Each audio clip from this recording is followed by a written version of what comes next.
Welcome to Positive Talk with Kevin McDonald. Hey, that's me. Hi, and welcome to Positive Talk. Our show features the best positive stories and people from around the globe as we endeavor to answer the universal question of why am I here and what is my purpose? Understanding that can change everything, and knowing your greatness is fundamental to living your best life. So join us right now as together we work to create the adventure of our lifetime. And welcome to the show, everybody. Boy, have we got an adventure of a lifetime to talk to you about today. My guest today is an author. He is a son. He is taking his mother's life story and he's put it into a trilogy. And we're going to be talking all about that and his story and where he came from. And also it's going to be a bit of a history lesson that a lot of people I don't think really know about China in the 30s. And so this is like 90 years in the making. And Richard Hsung is with us. Did I say the last name even close? Perfect. Oh, good. and he's here, and I've got his book right here, which is called Spring, the first edition, which is Spring Flower. Here, let me show it to everybody, and so that you can go and get it. There are 3 editions to it.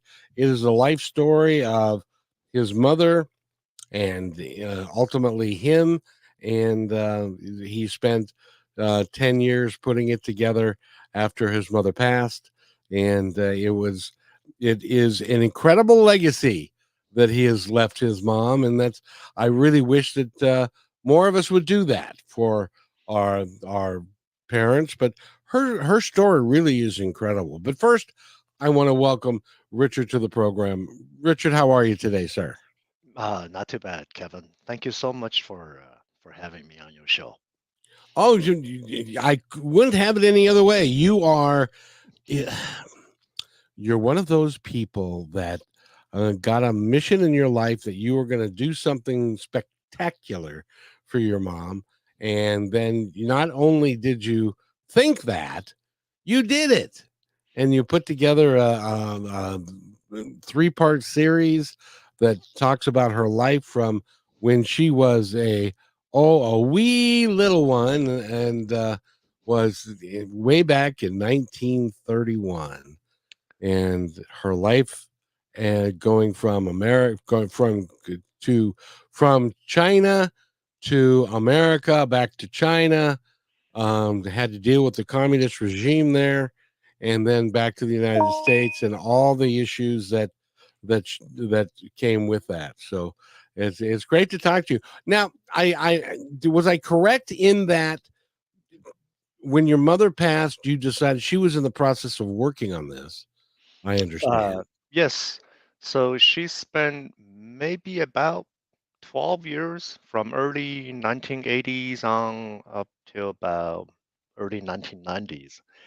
And then she stopped altogether. And then she passed away 2014. And that was when I picked up the project. Now, did you find the manuscript? Did you know about it before then? Yeah, so when she first began writing it, or actually preparing to write uh, her life story, in I guess around 1981 or two, and I was still living in Boston with her. I was attending high school, and so I actually helped her. So I knew the whole project now, when and how she got started. And then I also learned that she stopped in early 90s, and I knew all of her manuscripts and notes and finished and unfinished chapters, and altogether about over 1,000 pages. They were stored in 3 boxes, and I inherited them in 2014. Right. And what was it about this project that made you decide to, after her untimely passing, after that you decided to continue on with it? Well, it was a promise I made it to my mother. Uh, which And just goes to show, always be careful what you promise your mother, because you're gonna you're I, gonna end up. yes, I agree. It was 2014, shortly before she passed away. I visited her in nursing home. She had been in that same nursing home for about 10 years and battling dementia altogether, maybe about 15, 16 years. And so I just had a casual conversation with her. And by that time, she hadn't been responding to anyone for quite some time. So it was a monologue. I just said, Happy New Year. And then I boldly asked, I said, Why are you still here? Why don't you want to just leave, right? Be free on the other side or upstairs or in the sky somewhere. And then when I left, I said, Oh, maybe I know why. Maybe you're wondering or worried about who's gonna finish your memoir. And I said, maybe I'll do it if you promise me to leave in peace whenever you're ready. So she died a couple months later, as if she understood me. So I was left holding the bag, wondering how in the world I was going to fulfill this promise at the time. Yeah. Yeah, well, like I said, be careful what you wish, what you promise your parents, Yeah. because you're going to. But it is a remarkable writing, and it covers a period of time that was, especially in China, in 1930, 31, up and through World War II, with the invasion of the Japanese, and then after they were defeated, the communists came in and took over, and that was when Mao came to power, and it became a communist regime. And there's a huge amount of history that's all built into your work here, and it's really is pretty remarkable. Thank you. And when your mom was just a wee little one, China was a completely different place than it ended up being, after World War II. But was it as dangerous as I think it was? Because the Japanese now, okay, history lesson, history alert. The United States entered World War II in 1941, December 7th, 1941. Mhm. However, the war had been going on between China and Burma, and China and Southeast Asia, and also and Japan and China. And Japan was actually invading China because they needed the natural resources that China had, so that they could build their war effort, because Japan is just a little island, and they don't have a great deal of natural resources. So they went after China's. Isn't that is that kind of right? Am I Oh, close? yeah, you're totally right on. Uh, Japan, Imperial Japan had already occupied Northeast territory, which was also partially occupied by, at the time, Russia. And so, yeah, so it would that territory has tremendous amount of resources in terms of petroleum and other minerals. And so that was already the case. But by mid 1930s, 1937, more precise, they decided that's enough. Let's take the whole country. The opportunity was ripe, so they swept through China and um, so they swept through the entire Southeast Asia. So since even though the United States didn't enter till 41, World War II in China actually started in the mid 30s. Yes. Mhm. And the Japanese at that time, fortunately, it's a whole different culture today. But in those days, it was a kind of a brutal regime that they were operating. Yeah. So I think they kind of learned from the West because the Western colonialism, right? And that lasted about what 5 centuries, for better part of 5 centuries. And although Japan had was never a true colony of the Western world, America or England, but they recognized to be strong, to actually to be taken seriously. They too want to be they too want to go off to colonize other people, and so their imperialistic ambition was in part what transformed them into the modern world. They were feudalistic, very much so before the British ships arrived in Yokohama. Well, and if you want to know more about that, if you're interested in the history, Tom Cruise did a movie called The Last Samurai, which Right. I don't know if you've seen it, Yeah, but I've seen that. Mhm. and it was basically based on the fact that Japan wanted to be a world power, and they felt like if they hired some people, some Americans to come in and train their military in modern warfare ways, they could no longer do the feudal thing with samurais and with the because there was a lot of history involved with the samurais, and also what am I trying to say here? I got it. Oh, it's a ceremony and that sort of thing with how everything was conducted. And then the brutal Americans came in and showed them a way that they could do it differently, and they took that to heart, didn't they? Yep. Yep.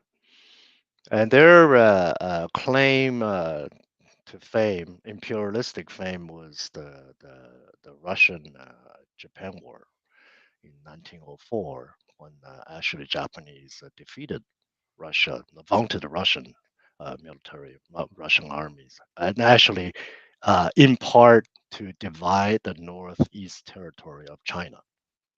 And so uh, that's their beginning, and that actually sowed the seed for later on World War II, for the Pacific theater of World War II. Mhm. Now, where was your mom born?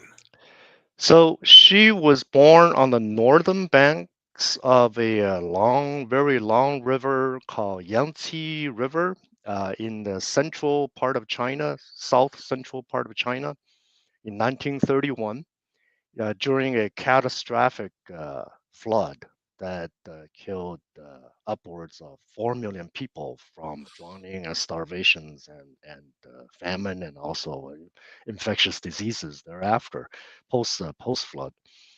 Oh my And gosh, yeah, so that's her beginning. boy, you know, and I shudder to think, because you would think any event that killed 4 million people would be a major thing in all the history books.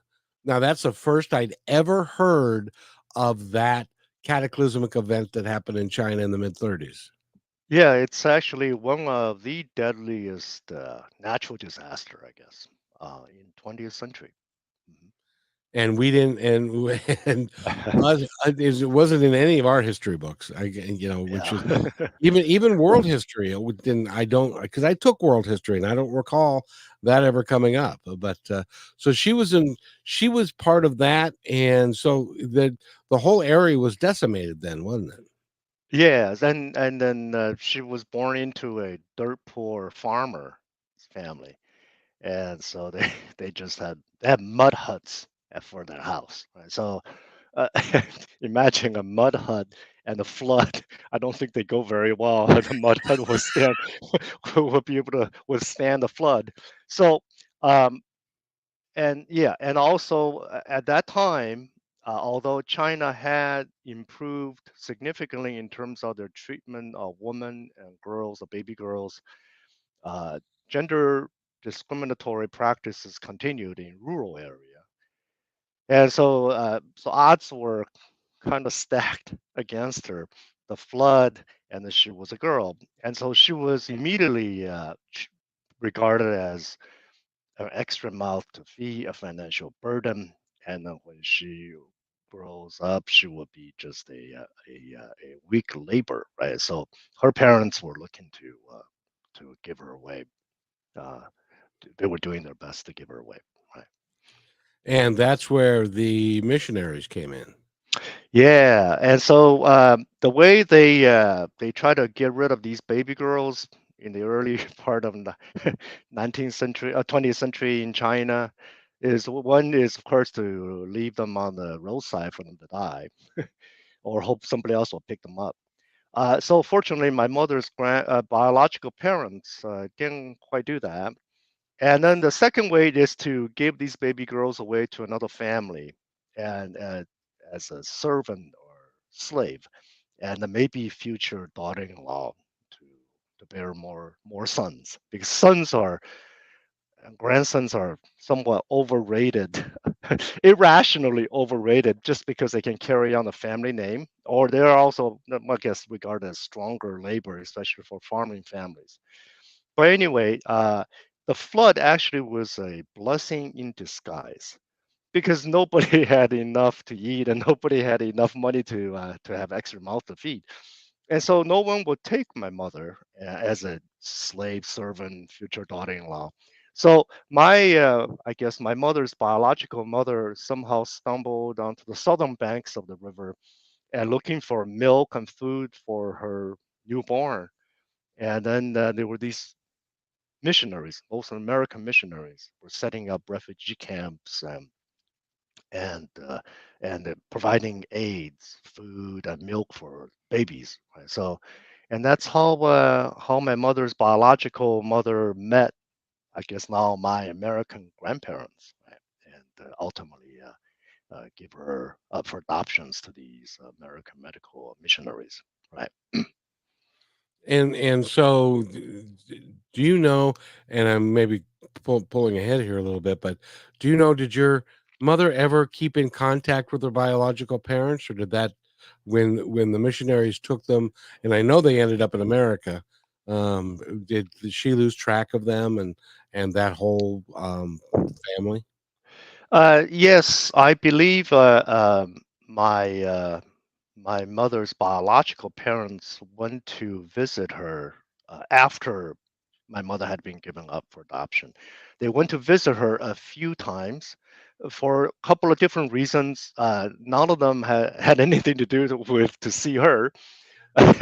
One is that they will get some aid, right, food and maybe also money to survive because my American grandparents are missionaries. They're there foremost to help people. Right? So help Chinese people who are in dire poverty. And so they did that. The other thing was that my American grandparents also helped out my mother's biological siblings, quite a few of them. And one of them actually went to, they actually supported one of them to go to a military academy, Air Force Academy, and became a lieutenant, a pilot for a fighter jet, and died in missing in action. I guess probably died in World War II during one of the missions. And so my mother's biological parents are more interested in trying to find out what happened to him. And Uh, well, and no real interest in knowing how my mother was doing, except knowing that my mother was doing pretty well, I guess.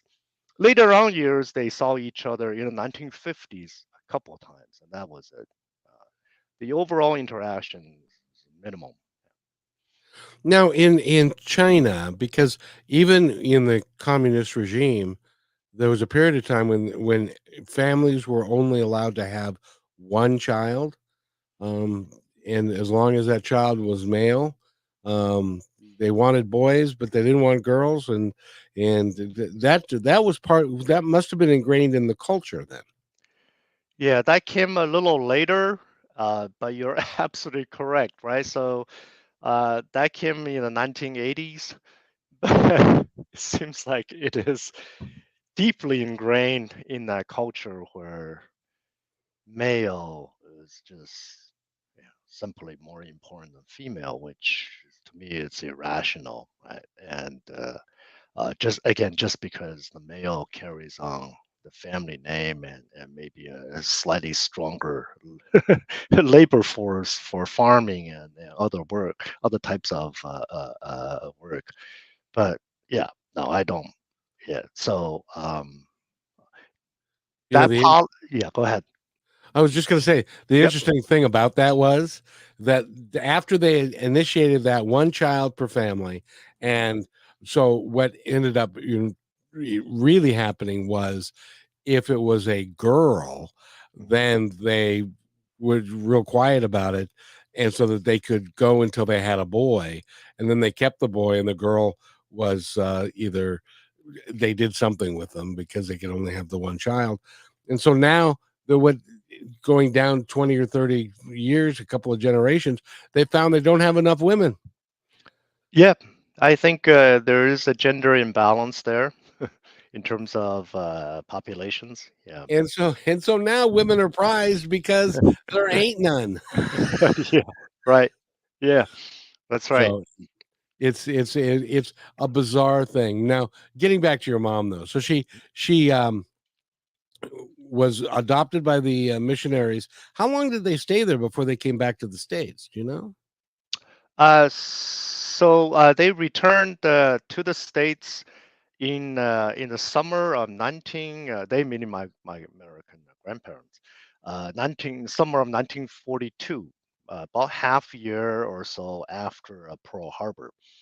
And so that was my mother's first view of America, right? And from her own eyes. And so she spent about uh, 3 years or so living in Yonkers, New York, with her parents, and attended the junior high, elementary, and junior high school in Yonkers. And did it now? They went back to China, or did they go back to China? And because she ended up back in China.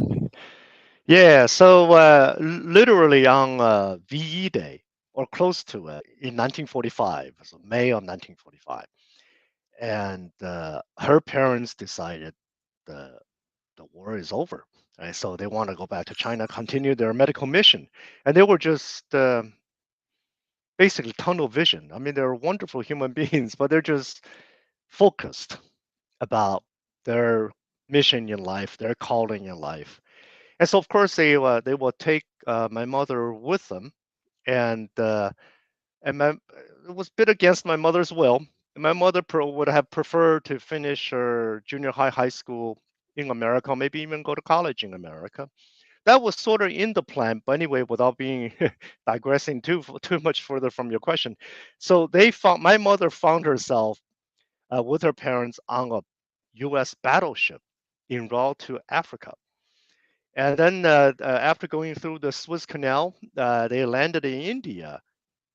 And then the American missionaries in India said, no, you can't go back to China yet because the Pacific War was still ongoing, right? I mean, to put it bluntly, the bombs hadn't been dropped yet. So, Yeah. so they tried to convince them not to go back to China. They had a plan to go into China from the western border uh, by Burma. And so they end up staying in India for about a year. And my mother actually attended a British boarding school on the Himalaya mountains. Oh wow. So that was quite an experience. And that was also the time she saw Gandhi on one of his hunger strikes. And She so saw 19 yeah, she saw Mahatma Gandhi. Gandhi, yeah. Oh my Yeah, goodness so gracious. she had this kind of luck running into some of the world leaders. Well, hold on just a second. Yeah. I want to, Richard. I want to talk about Yeah. her interaction with Gandhi in just because I mean that's pretty cool when you think about it. Yeah. And we need to take a quick break, and Sure. we'll be right back. We're talking to Richard Perkins Hsung, and he is the author of the book Spring Flower, or books actually, the trilogy Spring Flower, and we will be right back. Stay with us, please.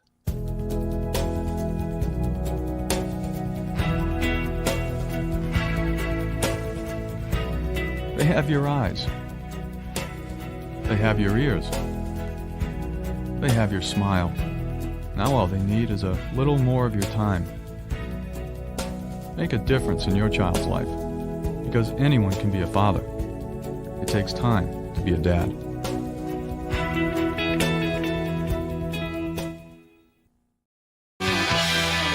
And welcome back to Positive Talk with Kevin McDonald, and we're talking with Richard Perkins Hsung, and he has written the book Spring Flower. It is the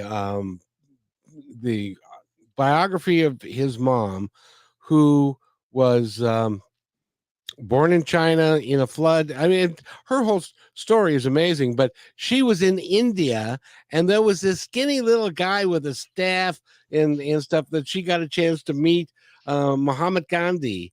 What was that like? Did she ever talk to you about that?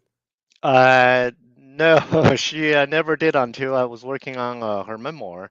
I guess based on her notes and the letters that her mother, so her American mother, had written, they did not talk to Gandhi per se, but they witnessed his hunger strike and some of the people around him at the time. And then it was I guess my American grandfather told my mom who that person was. Yeah. Oh So that wow! was pretty amazing. And they took a photo. Yeah. Oh good. Yeah. Right. It's that's really cool. So they spent a Yeah. year in India, and of Yep. course, in that period between VE Day, which was in the spring of 45, Yep. and then in August of 45, we dropped the Hiroshima and Yep. Nagasaki bombs, Yep. and that ended World War II. Hmm. But but because Japan had left, and the government of China was very weak, and that allowed for the rise of communism and Right. Mao Zedong and to come in there. Had they gone? Had that war, because there was another war right after World War II, Right. and a civil war, and was that done when your missionary grandparents went back? So they returned in 1946. So surely, basically half a year or so after Japan had surrendered.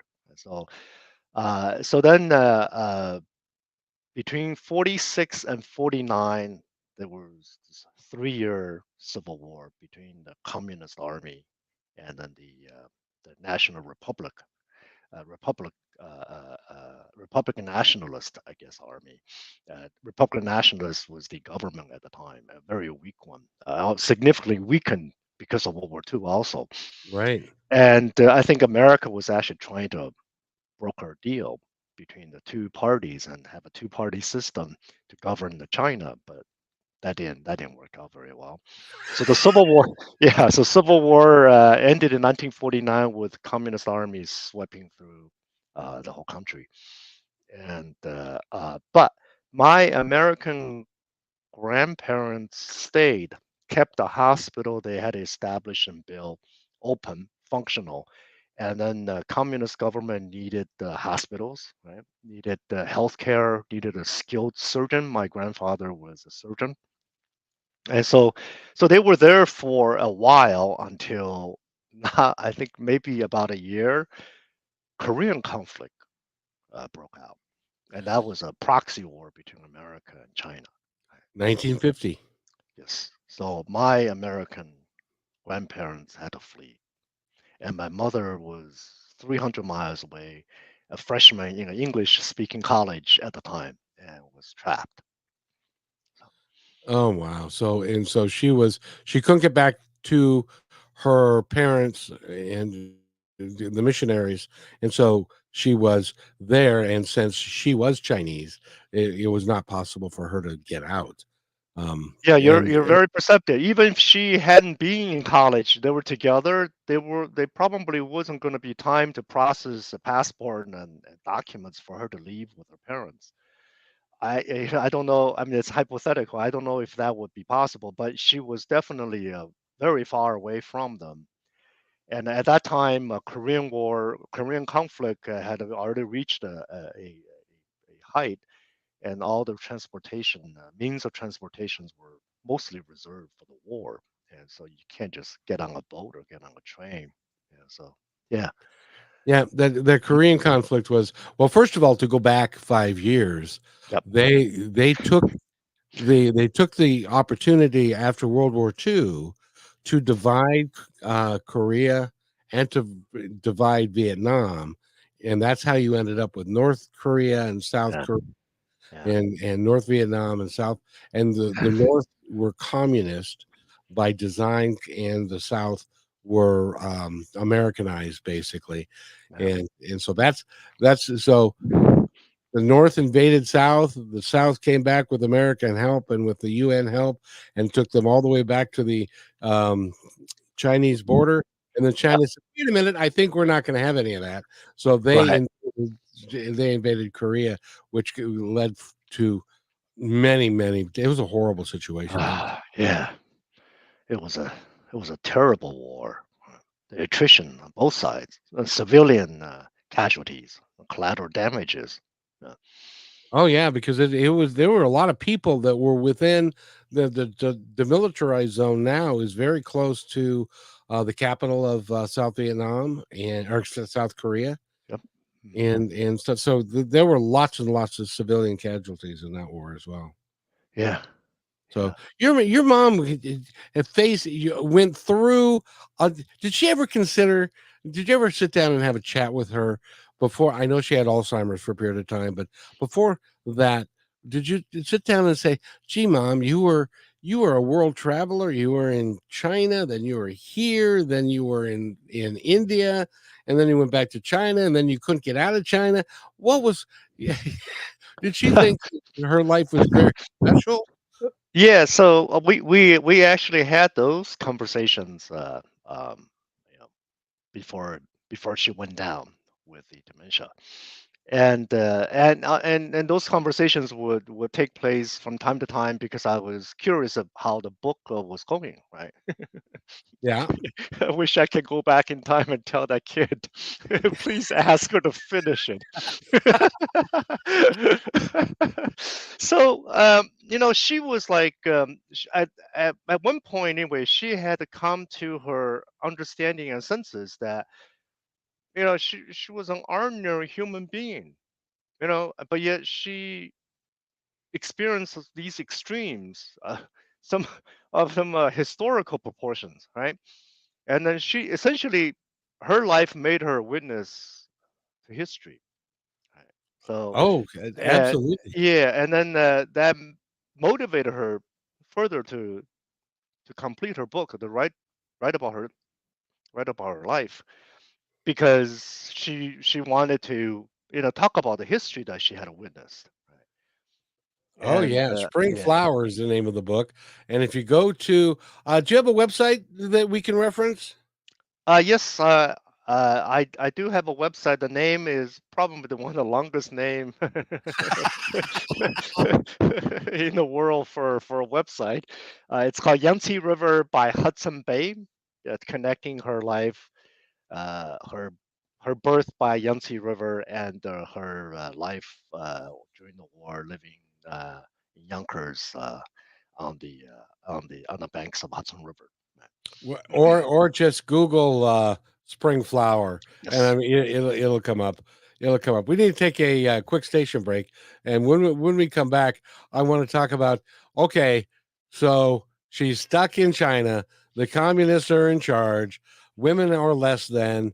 Holy crap! How did she live through that and get back to America? And that's and it's an amazing story. And also, what the most amazing part to me is, she was born when there was a natural disaster that killed 4 million people. And not only did she survive that, she thrived and became a world traveler. We're going to talk about all of that. It's pretty amazing stuff when you think about it. We'll be right back. You're listening to Brushwood Media Network, the best in syndicated talk, news, and entertainment shows. As you go about your daily life, look closer. As you gather with family and friends who love and support you, look closer. There are youth right in your community who don't have the home, warmth, and healing you have. So look closer. Every year across America, a staggering 4.2 million youth are homeless or trafficked. And for 50 years, Covenant House has worked relentlessly to keep them safe and protected. Tonight, 2,000 young people will sleep safely in a Covenant House bed. And tomorrow, they will wake up surrounded by love. They get clean clothes, hot meals, medical care, and a safe place to sleep. 24 hours a day, 7 days a week. In sites across America to help them fulfill the great promise of their lives. So look closer at Covenant House. To help or get help, go to covenanthouse.org. And welcome back to Positive Talk with Kevin McDonald. We've got a really interesting story by an interesting guest who unfortunately for him made a promise to his mother that he then kept, and it took 10 years to do it. His name is Richard Perkins. Hi. Could you pronounce your last name for me? Hsung. Hsung. Yeah. And we're at the point in the story where the communists have overrun the country, and mom is in a school 300 miles away from her adopted parents who were missionaries.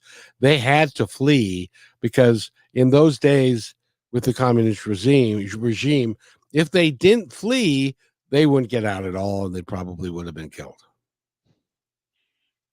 Is that so, do you think? Yeah. So anti-West and Oh yeah. anti-American anti-Americanism.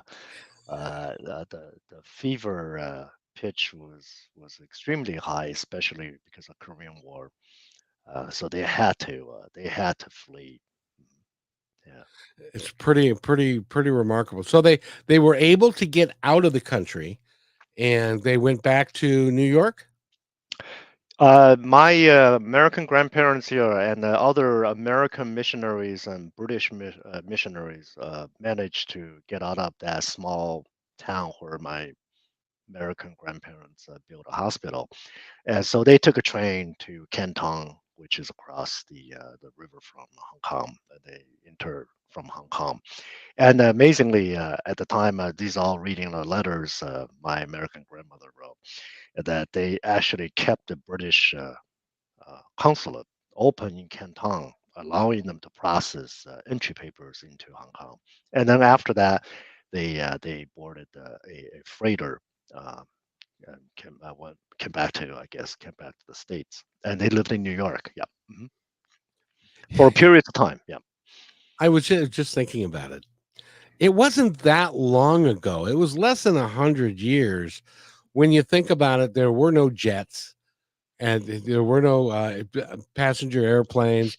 That to get from there to here, it was in a car, in a boat, in a plane, and it would take a couple of weeks or a month to get back to the United States from China. When now it's like 5 hours or 10 hours. much shorter. Yeah, Much manageable anyway. Yeah, manageable, but there wasn't none of that was available back then, and so it was a long in a freighter for what 3 weeks or something. That's a long time. yeah. I think like 3 months because they also had to stop in Japan, in San Francisco, and then yeah. So So they went all over the place, and so now, so your mother is poor girl. She is in school in China, and her parents are gone, and it's communist China, and girls are considered less than. How did she survive all that? well, so luck of draw, right? And she was in college as a freshman, and that college is actually pretty famous in a city called Nanking. Nanking is about a couple hundred miles straight west of Shanghai. It used to be a capital city for the National Republic, a nationalist government, who was driven to Taiwan by the communists. And that college is a sister college of Smith College in Northampton, Massachusetts. And so it was purely built by missionaries, American missionaries. And then so at the time, no one knew what to do, right? And she was cut off financially. She had no money, right? So, but Chinese Communist government decided to waive tuition. Pretty smart, That was actually. nice. Yep. Yeah. B, they need two workforces. One is teachers, high school teachers, college teachers, teachers, right? Because education is not unimportant at that moment anyway in time. And the second one are physicians. They're really short on physicians, especially all these Westerners were driven out, right? Like my American grandfather. And then the war was ongoing, and they really need doctors. They need they need to produce these physicians fast. So then my mother somehow ended up in basically medical training, medical school training, and became an ophthalmologist. She became a what? Ophthalmologist, eye doctor. Oh, very good. Very Mhm. good. It's your mother had a charmed life, it seems. I mean, I don't know if charmed is the right word, but because she had lots of times when it was rough and she had no money and stuff like that, but she was still alive. I mean, Yeah, so that requires a lot of charm, a lot of luck, and a lot of people around her to help her out, right? So even starting from her biological mother or biological parents, they didn't right away think about just leaving her on the sidewalk to die. They actually were trying to find a place, and her biological mother was trying to find her milk and some food to keep her alive, and that's how they ran into my American grandparents, right? So starting from that point all the way through, you know, till she returned to the U.S. in the early 1980s, and brought me with her. Right? Yeah, a oh, lot of people helped out. so you were actually born in China then. I was born in 1966. At least that's what's on my birth certificate. I will stick with that, and that was the onset of Mao's proletarian cultural revolution, one of the worst man-made disaster in modern Chinese history. And so that draws some similarities from my life to my mother's, right? So we both were born in a catastrophic during a catastrophic event. And then when I came here, I was 14. Yeah. So what was the event that you were born under? It was a cultural revolution? Yes, that's the infamous. Now it's worst kept secret cultural revolution that And lasted so a decade. tell us about for those of us over here that I don't think that was in the history books either. Although I remember something about a cultural revolution, but I don't remember it being devastating to the population. Or was it? Were they trying to what were they trying to accomplish? It was a premeditated plot or political purge at the highest level, and I think Mao was just trying to take back the power he had lost and consolidate the power into one person's hands, his own hands, and by basically ostracizing all of his political adversaries. And but that devolved uh, very quickly into a class struggles where he was pitching have-nots against haves.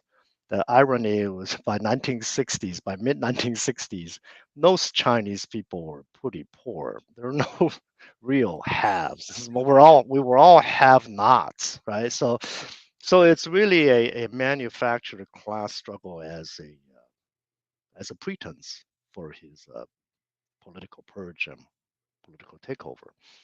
And then that quickly degenerated into a genocide of some sort against highly educated professionals and creative people, if you want to call that a genocide. So millions were imprisoned, and maybe a million people died from that event. The whole event lasted about 10 years. Richard, you're scaring me now. You know Uh, why? yeah, that's in Wikipedia, so you can fact check me.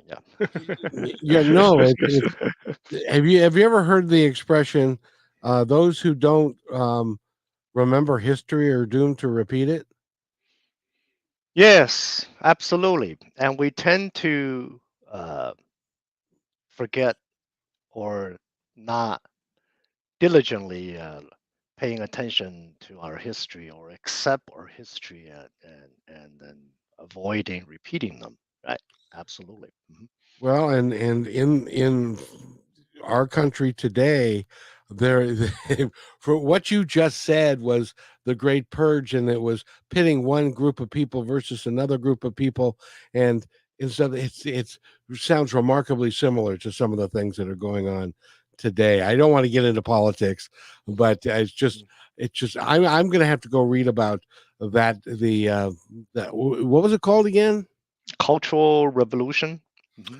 I'm going to have to go read about the Cultural Revolution because, and I think everybody should, because it is really good to be more educated. And you can also pick up a lot about it in the book Spring Flower, because Richard lived through it, and then he came to the United States when he was 16. Was there a huge cultural difference? There must have been between China and the United States when you got here 16. Oh, it was it was blinding. The cultural shock, yeah, was blinding. So, and not only that, I didn't know, I hardly knew any English at the time, and I hardly knew my mother's past and her history until I was on the airplane, until I was on a Pan Am flight to JFK. She was giving me a quick history lesson about her life. Yep. Oh, well, and it probably took like 5 or 6 hours, so she had lots of time to, Exactly. Yeah. or 10 hours or something like Yeah. Plenty of time. Yep. yeah. So you got to America, and what was the first biggest thing that you noticed when you got here that was different? Wow. I mean, the wealth, I guess, right? I didn't, Yeah. I mean, the glitter, the glass towers, the skyline. So we were in New York City, Manhattan. We lived in Manhattan for a few weeks, and it just blew me away. Right? And I mean, I mean, this was 1980, and even if you compare America with other countries, America was already way ahead because we actually spent some time in Tokyo. We first flew to Tokyo, and then we boarded a Pan Am flight from Tokyo to JFK. I thought Tokyo was mind-boggling, right? But that was still really, you could tell, post-war Tokyo. And there's remnants of it. You could tell.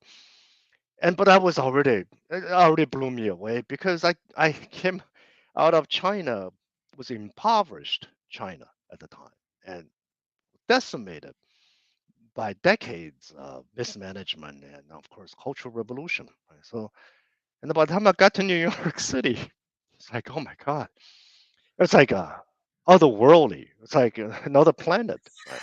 So, I'll bet just walking into a grocery store would have been a major thing for you because of the amount of food that's just everywhere when there wasn't any where you were from. oh, I love it that you point this out. And I would walk into a grocery store and saw chicken legs and chicken wings, and they were like at the time, right? It's all relative. That's like 20 cents a pound, a packet, right? And Right. 25 cents a pack. It's like, oh, this many, and it's actually manageable and affordable.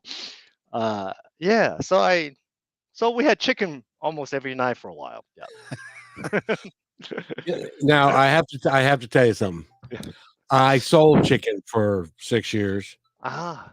and so one of the things that we all, you have your chicken wings, you have your breasts, you have your thighs, but there's one part of the chicken that we don't ever use here that they use in Asia, and that is chicken feet. Do you remember eating chicken feet in Asia when you were a kid? No, I don't remember seeing a chicken when I was in China. I'm exaggerating tiny little bit. Before I left, China was already improving, so we had a little bit of better life. And so I've seen a chicken, I've seen chicken, but I didn't know you can actually eat chicken feet until I came to the States and went to a restaurant in Chinatown in New York, and also later on when we settled down in Boston. And also, we have these internal organs like livers and chicken livers, Gizzards. lizard Yep. gizzards, yeah, the chicken hearts, and then, yeah, so those are all can become a part of a delicacy, I guess. I learned all of that here. Yep, in the South, chicken gizzards are a big deal. It's deep fried and breaded. Oh, yum yum. You're making me hungry. So anyway, so yes. Oh, so and by the way, we're talking with Richard Perkins, and your last name is Shong. Yeah, Shung. yeah. And get the book Spring Flower. It's 3 editions. It is a fascinating step back into history. It's not that far, but it seems like it was a million years ago, but it was less than 100. But we need to take our last break, and we're going to come right back with more. This is fascinating. Are you having a good time? Oh, absolutely, Kevin. Good. I'm glad you're having a good time. Yeah, I am. He was a little nervous beforehand. We, we got No, rid I of that. was. I was. Yep. Well, but your story is just remarkable, and I'm it's my honor to have you on the show. It really is. That's Um, fine. we'll be right back after this message. A lifetime of savings can disappear overnight. Millions of dollars are stolen every day from unsuspecting older adults by family members, caregivers, and trusted professionals. If you suspect financial exploitation, call the Elder Care Locator at 1-800-677-1116 or go online to the National Adult Protective Services Association to be connected with help in your area. And welcome back to Positive Talk with Kevin McDonald. We've got a great guest. And go to find him and go to find Spring Flower. Just type in Spring Flower, and it's on Amazon. It's all over the place. And he's written 3 books on behalf of his mother, who had, a bunch of information but hadn't assembled into a book. And so he made the mistake of saying, "Oh, don't worry, Mom, I'll take care of it." And 10 years later, so to finish your story a little bit, now you got here when you were 16, and then you were able to go to college, or did you go to work? What did you do? Yeah. Oh, I'm sorry. I was 14. Oh, And so 14. yeah, that's okay. I attended junior high school in Boston, uh, because when my mother came back to the U.S., people who helped her found her American family. Of course, her parents had passed away long ago in the 60s, and so but extended families, right? So I guess the Perkins family. And many of those Perkins children attended the Milton Academy, Milton, Massachusetts. So that's where I went for my last year of junior high and then the high school before I went to college. Yes. What did you study in college? What did you want to be when you grew up? Oh, great question. Yeah, I knew nothing about coming to America before coming to America. So at the time, I was really into history, Chinese history, literature, poetry. So I fancy myself as a writer someday, a poet even. And then once the Pan Am flight landed in JFK, all that went out the window, and I had to learn English fast. And my mother, of course, helped because English was essentially her first language or native language. And so she was helping me, and then she was trying to get rid of my accent. And unfortunately, I passed the age where you can't hide that. And so it was a huge struggle in terms of language wise. Writing a 500-word essay was a murder or pulling teeth every time. So when I went to college, I had to decide what to do. And so I thought maybe science is simpler because I can mitigate my language deficiency or hide it by hide behind a barrage of scientific terms or these standardized canonical expressions. And I chose the wrong discipline. I chose chemistry. I didn't know chemistry was actually a language of has a language of its own. One that I wasn't good at either. So I really had to really struggled also studying chemistry. But anyway, I became a chemist, and I would say I've been blessed that I was able to find a way in this discipline, in this profession, and even taught chemistry for almost 3 decades with the help of many of my colleagues and mentors and teachers, and the help of my own students, brilliant, dedicated students in classroom or in a laboratory. Right. So, You don't look like you were a teacher for 30 years. You can't be that old. yeah, that's a blessing, but also a curse. You, how about you get ID when you want to go pick up a bottle of wine? Yes, they still call me, and then when I walk around the campus, at times people thought I was a student. Yes. That is that, that is so.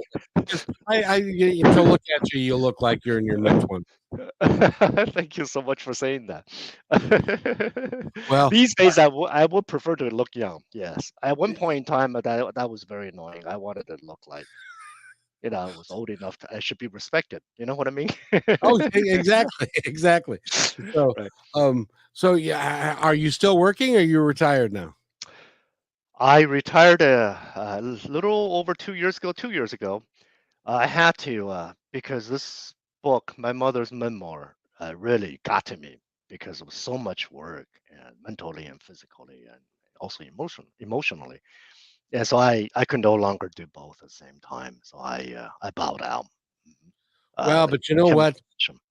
You're not. I like to think that all you're doing is making a transition to what your passion is and what you should have been doing the whole time anyway, which is writing and writing poetry and writing and writing biographies and stuff and this work that you put together for your mom.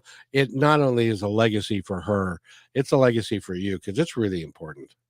I love what you just said. It's a bit of irony, reflecting back what I was thinking before I came to the States, right? But now I somehow came around to it. Although 40 some years late, 50, almost 50 years late, but I came around to it, and it's a very strange twist of fate. Yeah. It is, but what it is, yeah, Richard, is you're just continuing the adventure that we call life. And you were a teacher for a long time, and you helped a lot of kids and to learn what they were in the class to learn, and then you are changing that rather than going and sitting on a park bench feeding the pigeons someplace. You're deciding to embark upon another career, and I can't think of anything. Having done that myself, I can't think of anything better in life than to do what you're doing. No, yes, I totally agree. Even though sometimes I would prefer to be sitting on a park bench and feeding pigeons. There were times like that, but I'm incredibly grateful for this opportunity to do something meaningful, maybe redemptive for myself in some ways, and also like what you said, leaving a legacy for my mother. So and then for myself too. Yes. Someday somebody gonna pick this up, and it can be a year from now or 5 years from now or 10, and they're gonna read it, and it's gonna touch their heart and touch their soul because it is an important piece of history that you have here, and you've done a tremendous job. Again, Richard, Richard Perkins, say your last name. Hsung. Yeah. Chung. I I'm now. It's hard for me to say. Is there anything you'd like to add before we go? Besides, thank you so much. I'm totally blown away by our conversation. I feel so good about it. Yeah. Well, I'm Yeah. so glad. I'm so Yeah. glad. I see. I told Anytime. you it would be easy. Right. Again, Yep. get the book Spring Flower. There are 3 editions. Read them in order. It is a fascinating piece of work and a fascinating piece of history that of China and Japan and Southeast Asia. It's really remarkable. And also what it's like to go from there and being dirt poor to going to New York City. I just can't imagine the culture shock that would be involved in that. But Richard, thank you so much for being here. Thank you so much, Kevin. Honored to be here. Thanks for listening to this episode of Positive Talk with Kevin McDonald. Our purpose is to provide everyone with a positive, entertaining, and educational experience. I would love your feedback and comments about the show, including possible topics and great guest suggestions. Please email me at kevin@kmmedia.pro. And remember, be kind to one another because each other's all we've got. That's Kevin at kmmedia.pro.